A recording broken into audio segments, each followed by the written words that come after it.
દશામાની વાર્તા. સુવર્ણપુર નગરીમાં અભયસેન નામે ઘણો જ ગર્વિશ રાજા રાજ કરતો હતો. નગરની સમૃદ્ધિનો પાર નહીં. રાજાની ગુણિયલ, સંસ્કારી અને અતિ સુશીલ તથા રૂપવતી રાણીનું નામ અનંગ સેના હતું. રાણી ઘણી જ નમ્ર અને ધર્મિષ્ઠ હતી. ઘણીવાર રાજાને અહંકાર ન કરવા સમજાવતી, પણ રાજાએ કદી વાત સાંભળતો નહીં. એક દિવસની વાત છે. રાજમહેલના ઝરૂખે બેઠેલી રાણી નદીના કિનારે સ્ત્રીઓને વ્રત કરતી જોઈ. તેથી રાણીએ તરત જ દાસીને આજ્ઞા આપી કે નદી કિનારે જે સ્ત્રીઓ ટોળે મળીને શું કરે છે, કયા દેવીની પૂજા કરે છે, તે જાણી લાવ. દાસી તો દોડતી દોડતી સ્ત્રીઓ પાસે ગઈ અને પૂછવા લાગી કે તમે આ શું કરો છો? ત્યારે એક સ્ત્રીએ જવાબ આપતા કહ્યું કે અમે મા દશામાનું વ્રત કરીએ છીએ. આ વ્રતની વિધિ એવી છે કે સૂતરના 10 તાર લઈ 10 ગાંઠ વાળવાની, ગાંઠે ગાંઠે કંકુના ચાંદલા કરવાના. ત્યારબાદ ક્યારે વ્રત કરવાનું, કેવી રીતે કરવાનું, સર્વે વિગતવાર વ્રતની માહિતી આપી. દાસીએ મહેલમાં આવીને રાણીને બધી વાત કરી.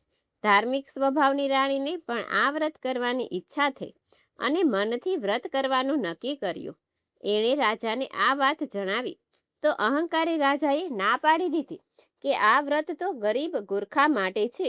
મારે તો ઘણી સાહેબી છે, ધન દોલત, નોકર ચાકર, બાગ બગીચા, રાજપાટ બધું છે, તો પછી આ વ્રત કરવાની શું જરૂર છે?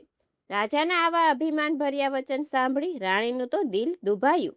એ જાણતી હતી કે ગમે તેવી સમજાવટ કરવા છતાં અભિમાની રાજા એકનો બે થશે નહીં.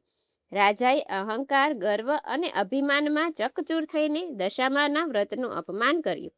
તેથી દશામાના ક્રોધનો પાર રહ્યો નહીં.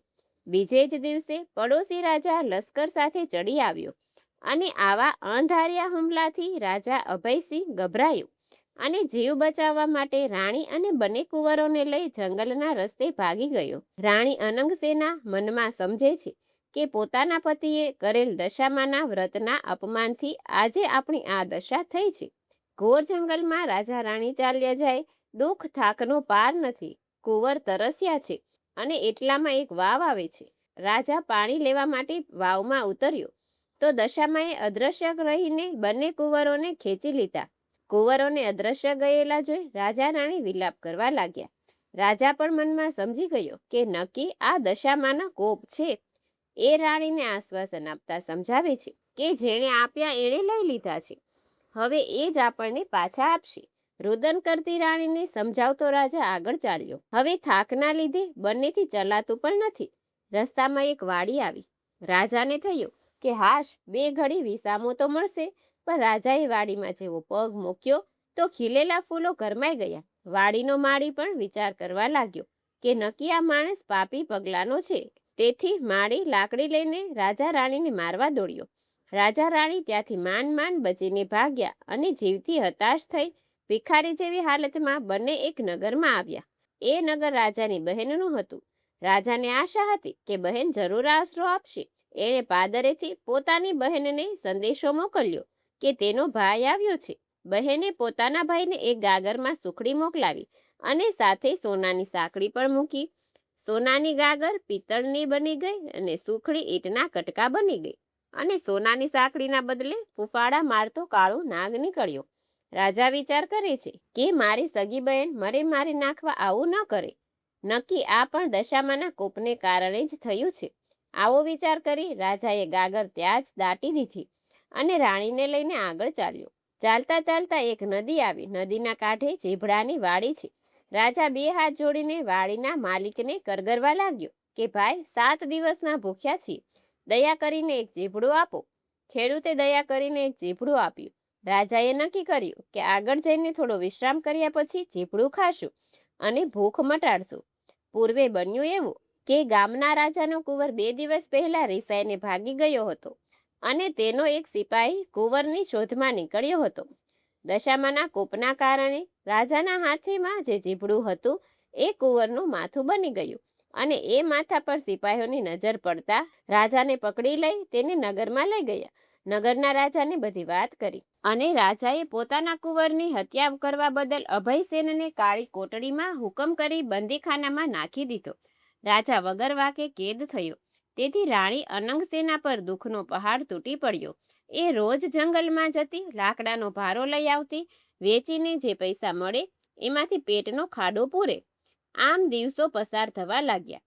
અષાઢ મહિનાની અમાસ આવી એટલે તે અમાસના દિવસે રાણીએ દશામાના વ્રત શરૂ કર્યા. દશામા વ્રતના 10 દિવસ નકરડા ઉપવાસ કરી માની ભક્તિ કરી. રાણી અનંગસેનાની અપાર ભક્તિ જોઈ દશામાનો કોપ શમી ગયો. માએ રાણીને આશીર્વાદ આપ્યા અને કહ્યું કે કાલે તને તારો પતિ પાછો મળશે. અને એ જ રાત્રે દશામાએ નગરના રાજાને સ્વપ્નમાં જઈ આદેશ આપ્યો કે તે નિર્દોષ માણસને કેદમાં પૂર્યો છે. તારો કુંવર તો તેના મોસાળમાં લીલાલેલ કરે છે અને કાલ સવારે પાછો આવી જશે.